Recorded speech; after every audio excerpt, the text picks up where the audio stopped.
बड़े भाई एडवोकेट हरिनंदन जी, अपनी बात को शुरू करने से पहले विश्व को मानवता का संदेश देने वाले करुणा के सागर, दया के भंडार तथागत गौतम बुद्ध के चरणों में वंदन करता हूँ, नमन करता हूँ। बोध संत बाबा साहब डॉक्टर भीमराव अम्बेडकर के चरणों में और नमन करता हूँ हमारे रहबर मानवर साहब कांसीराम जी के चरणों में और बहुजन समाज में जन्मे तमाम वो संत गुरु महापुरुष सभी के चरणों में नमन और वंदन करता हूँ। धन्यवाद देता हूँ यहाँ की कमेटी का, जिन्होंने इतना भव्य कार्यक्रम आपके बीच में आयोजित किया और अपने महापुरुषों की जीवन यात्रा, उनका संघर्ष गीत संगीत के माध्यम से आप लोगों तक पहुंचाने का काम कर रहे हैं। माने धर्मगुरु आनंदराज जी और उनकी टीम, उनका भी कोटि कोटि धन्यवाद। साथियों, वर्तमान परिवेश में मैं सबसे पहले अपने बारे में बता दूं, मेरे घर पे भूत प्रेत और भगवान का आना वर्जित है।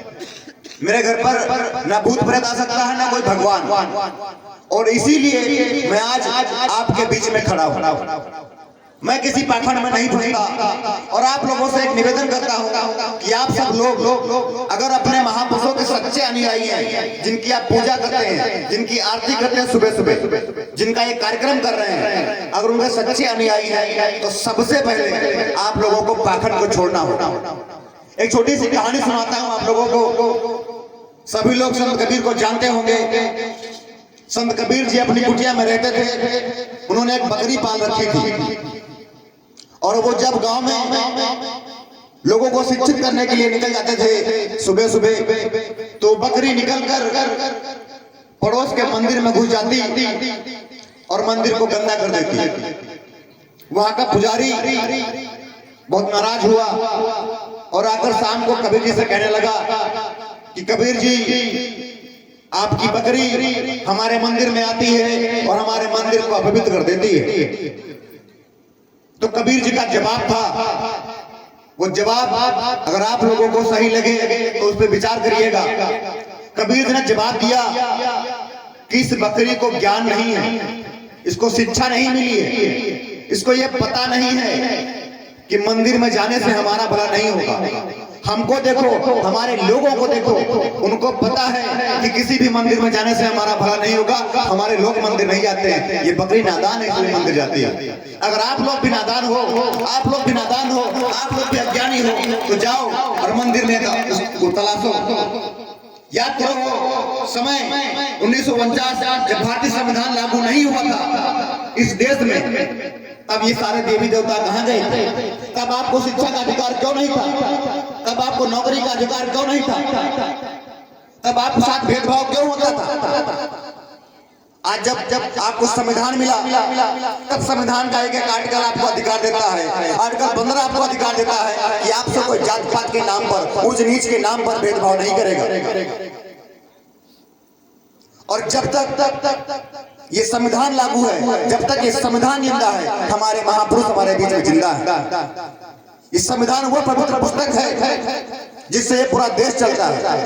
आप लोगों से निवेदन करके जाता हूं कि उस संविधान की किताब को आप लोग अपने घर में रखें, खुद पढ़ें और अपने बच्चों को पढ़ाएं, क्योंकि बाबा साहब डॉक्टर भीमराव अम्बेडकर ने कहा था कि अधिकार मांगने से नहीं छीनने से मिलता है। और अपने अधिकार आप कब छीनेंगे, किससे छीनेंगे? जब आपको पता होगा आपके क्या अधिकार है ना। जब आपको पता ही नहीं होगा आपके अधिकार क्या है, तो किससे अधिकार छीन लेंगे? कौन से अधिकार छीन लेंगे? आरटीई एक्ट 2009 में लागू हुआ, पारित हुआ। कितने लोगों को जानकारी है? जरा हाथ उठा के बताएंगे हमको। RTE, right to education. अगर जानकारी नहीं है तो ये दुख की बात है। जिसकी आप पूजा करते हैं, उन महापुरुषों ने अपने 4 बच्चे कुर्बान कर दिए आपको अधिकार देने के लिए, और आपको उन अधिकारों का पता नहीं तो आपको कैसे आप अपने महापुरुषों का सपना पूरा करेंगे?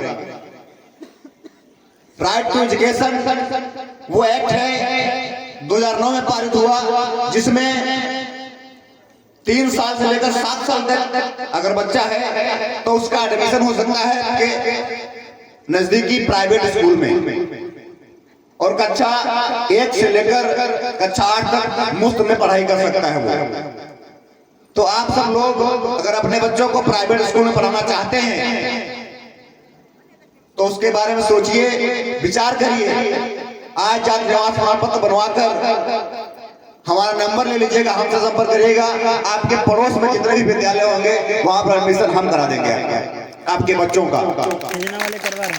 और ये क्योंकि भीम आर्मी भारत एकता मिशन का नाम आप सुन रहे हैं, भीम आर्मी भारत एकता मिशन का उदय ही शिक्षा के लिए हुआ था। भीम आर्मी भारत एकता मिशन हर गांव में भीम आर्मी पाठशाला खोलने का काम करती है। अगर आपके भी गांव में कोई जगह हो और कुछ बच्चे हो जो इंटर हाई स्कूल BA में कर रहे हो और वो साथ में अपने बच्चों को, अपने गांव के बच्चों को पढ़ाना चाहते हो, तो हम और भीम आर्मी भारत एकता मिशन उनका सहयोग करेगी और आपके गांव में भी भीम आर्मी पाठशाला खोलेगी। क्योंकि हमने देखा कि हमारा समाज किताबी ज्ञान तो लेता है, पढ़ता है, लिखता है, नौकरी भी पाता है, और नौकरी पाने के बाद बढ़िया 1 किलो लड्डू लेता है और चला जाता है मंदिर में चढ़ाने के लिए और कहता है माता जी की कृपा से हमको नौकरी मिली। अरे याद करिए, अभी वो जो हमने बताया जब संविधान नहीं लागू था तब वो माता जी कहाँ गई थी, तब आपको पढ़ने का अधिकार क्यों नहीं था? आज के समय में अगर जीना है तो लड़ना पड़ेगा। लड़ना काहे से पड़ेगा? अशिक्षा से, बेरोजगारी से, भुखमरी से, अन्याय से। तो जीना है तो लड़ना पड़ेगा।